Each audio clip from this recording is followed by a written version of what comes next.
Hello අපේ දිවස YouTube channel එකට ඔබව සාදරයෙන් පිළිගනු ලබනවා. ලබන්නා වූ 2026 වසර ඔබේ ආදරයට කොහොමද කියලා අපි දැන් බලමු. ඔබේ හිත යන වඩාත්ම කැමති රූපය තෝරගන්න.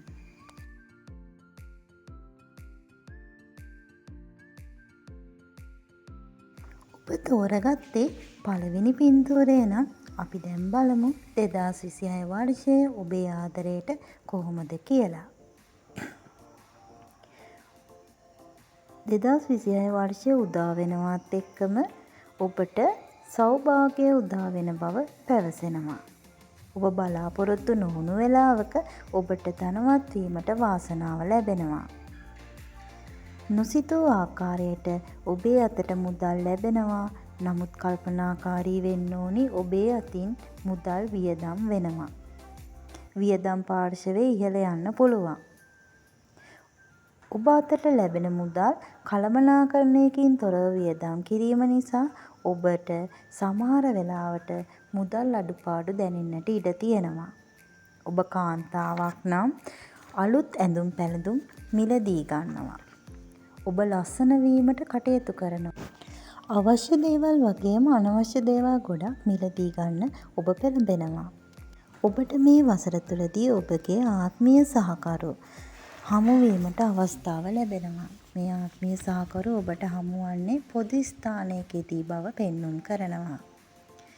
ඔබ කාන්තාවක් නම් ඔබේ ආත්මීය සහකරු මෙන්න මේ ගති ලක්ෂණ පෙන්눔 කරනවා කියලා පෙන්නනවා. ඔහු මදක් ඉදිරියට නැමිලා ගමන් කරන පුද්ගලයෙක්. ඒ වගේම උසයි, බොහෝ දුරට නිතරම තීක්ෂණව බැලිල්ලක් තමා තියෙන්නේ යාගේ. හොඳ විමසිලිමත් බැල්මක් තියෙනවා. ඔබ පිළිබඳව බොහෝම විමසිලිමත් වෙන බව පෙන්눔 කරනවා. සමහර වෙලාවට මේ පුද්ගලයා ඔයාට වැඩිය වයසින් බාල වෙන්න පුළුවන්. සමහර විට සම වයස් වෙන්නත් පුළුවන්. ඔබට මෙම පුද්ගලයා මුණ ගැසුනොත් හඳුනා ගන්න මම එකම එක සලකුණක් කියන්නම්. එයාගේ මූණේ දැක ගමන්ම පේන ලපයක්, උපන් ලපයක් හරි ඉන්නෙක් හරිත් ඉන්නවා. හොඳට බලන්න එහෙම කෙනෙක් ඔබට මුණ ගැසුනොත් සමහර වෙලාවට ඔබට ඔබේ හිතට එයාව දැනෙනවා නම් එයා වෙන්න පුළුවන් ඔයාගේ ආත්මීක සහකරු. මෙයාගේ අතපයවල මුහුණ, බෙල්ල දිගටි ස්වභාවයක් තමයි ගන්නෙ. ඔබ පිරිමි ළමයෙක් නම් මෙම පින්තූරය තෝරපු ඔබට ලැබෙන සහකාරිය පිළිබඳ එහෙම නැත්නම් ආත්මීය සහකාරිය පිළිබඳ අපි දැන් බලමු. මම මුලින්ම මෙහෙම කියන්නම්කෝ. මේ ගෑනු ළමයා බය වෙච්ච ගමන් ඉන්න ළමෙක් විදිහට තමයි පේන්නේ. බය වුණ මුවෙක් වගේ නිතරම ඇස් දෙක කරකෝ වටපිට බලන ගෑනු ළමෙක් ගැන තමයි පෙන්눔 කරන්නේ. මේ ගෑනු ළමයාගේ ශරීරය වටකුරු බව පෙන්නනවා. හරි හුරුබුහුටි බෝනික්ෙක් වගේ තමයි පෙනුම. ඇයගේ කෙස්වල පාට තද කළු පැහැයක් ගන්න බව පෙන්눔 කරනවා. මදක් රැලි වැටුණු කෙස් කලබක් හිමි ඇය හිනා වෙන විට මූණේ වල ගැසෙන බවත් පෙන්눔 කරනවා. ඇගේ ගමන් ලතා බොහෝ විට ඔබගේ සිත් ඇද බැඳ ගන්නවා. ඇය කතා කරන විට සිහින් කටහඬක් පිට වෙන අතර නමුත් ඇයට තරහ ගිය විට ඉතා රෞද්‍ර බැල්මක් වගේම සැර කටහඬකුත් හිමි වෙනවා. 2026 වර්ෂයේදී මේ වගේ කෙනෙකුට ඔයාගේ හිත ගියොත් වැඩි හිතන්න යන්න එපා. එයා තමා ඔයාගේ ආත්මීය සහකරු හෝ සහකාරිය. ඉතින් ඔබ දැනටමත් ආදරය කරන දෙදෙනෙක් නම් 2026 වර්ෂයේදී ඔබට පොඩි බාධකවලට මුහුණ දෙන්න සිදු වෙනවා. ඔබේ ආදරයට අභියෝග එන බව පෙන්눔 කරනවා. වසරේ මැදදී ඔබගේ ආදරයට ඔබගේ සහෝදරයන් අකුල් හෙලනවා. ඒ කියන්නේ ඔබ කාන්තාවක් නම් ඔබට අයියෙක් හෝ මල්ලියෙක් සිටී නම් ඒ කෙනාගෙන් විවිධ ගැටලු මතුවෙන්නට ඉඩ තිබෙන බව පෙන්눔 කරනවා. ඔබ පිරිමි පුද්ගලයෙක් නම් ඔබේ යහළුවන්ගෙන් ඔබේ ආදරය ප්‍රවේශම් කරගන්න ඕනි. ඔබේ ආදරය පිළිබඳ යාළුවන්ට නිතර පවසන්නට යන්න එපා. එයාලගේ ඇස් වහ කට වහ ඔයාට වදින්න පුළුවන්.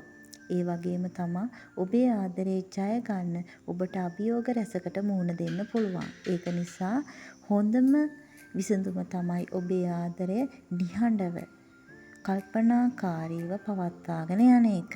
ඔබේ ආදරයට විශ්ව මාතාවගේ පිහිට ආශිර්වාදය නිරන්තරයෙන් ඔබට ලැබෙනවා. අපේ දිවස YouTube channel එකට ඔබ අලුත් කෙනෙක් නම් අපේ channel එක subscribe කරන්න, like කරන්න, comment කරන්න. ඔබ සියලුම දෙනාට ගොඩාක් ස්තුතියි. ඔබ තේරුවේ දෙවෙනි පින්තූරය නම් අපි දැන් බලමු 2026 වර්ෂය ඔබේ ආදරයට කොහොමද කියලා. 2026 වර්ෂය කියන්නේ ඔබ ඔබේ හැඟීම් වලට මුල් තැන දීලා තමයි කටයුතු කරන්නේ. මෙම වර්ෂය පුරාවටම ඔබ හිත යන තැන නතර කරගන්න ස්වභාවයක් තමයි පේන්නේ.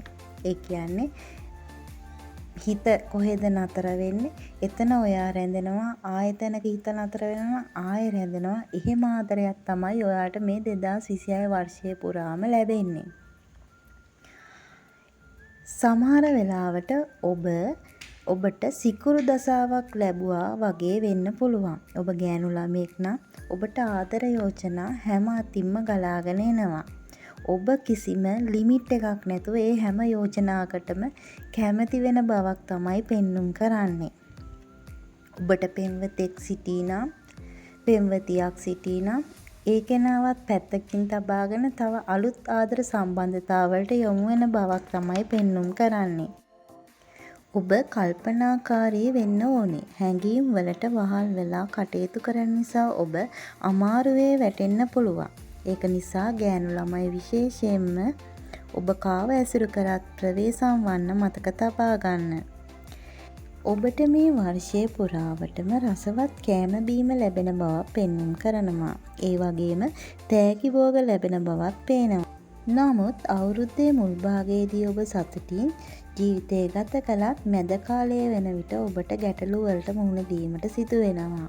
ඉන්පසු අවුරුද්ද පුරාවටම, ඒ කියන්නේ අවුරුදු අවසානයේ වන තෙක් ඔබ ගැටලුකාරී තත්ත්වවලට මුහුණ දීමට පුළුවන්. ඒ නිසා ඔබ කල්පනාකාරී වෙන්න ඕනි. ඔබ පෙම්වතියක් හෝ පෙම්වතෙක් නම් ඔබේ පෙම්වතා හෝ පෙම්වතිය ඔබව සැක කිරීමට පටන් ගන්නවා. අර මම මුලදී කිව්වා වගේ ඔබේ හිත යන තැන නතර වෙන නිසා. ඔබට ගැටලු ඇතිවන අවස්ථාවේදී ඔබ බොහෝම ඉවසිලිවන්තව කටයුතු කරන්න ඕනේ. නැත්තම් ඔබට එම ප්‍රශ්නය දුරදිග ගිහින් තම පෙම්වතා හෝ පෙම්වතියව අහිමි වෙන්නත් ඉඩකඩ තියෙනවා. නමුත් ඔබ එක හිතක් පමණක් තබාගෙන එකම එක්කෙනෙකුට පමණක් ආදරය කරොත් ඔබේ ආදරය බාධාවකින් තොරව ඉදිරියට කරගෙන යාමට ඔබට අවස්ථාව ලැබෙනවා. එහෙම වුණොත් ඔබට දෙමව්පියන්ගේ, නෑදෑයන්ගේ ඔබේ ආදරයට උදව් ලැබෙනවා. ඔබ බඳින වයසේ සිටින කෙනෙක් නම් අනිවාර්යයෙන්ම ඔබේ විවාහය සිද්ධ වෙනවා. ඒ වගේම ඔබට ඉක්මනින්ම දරුඵල ලැබෙන බවකුත් පෙන්눔 කරනවා. වීඩියෝ එක හොඳයි නම් අපේ දිවස YouTube channel එක subscribe කරන්න, like කරන්න, comment කරන්න. ඔබ සියලුම දෙනාටත් විශ්ව මාතාවටත් අනේක වාරයක් ස්තුතියි.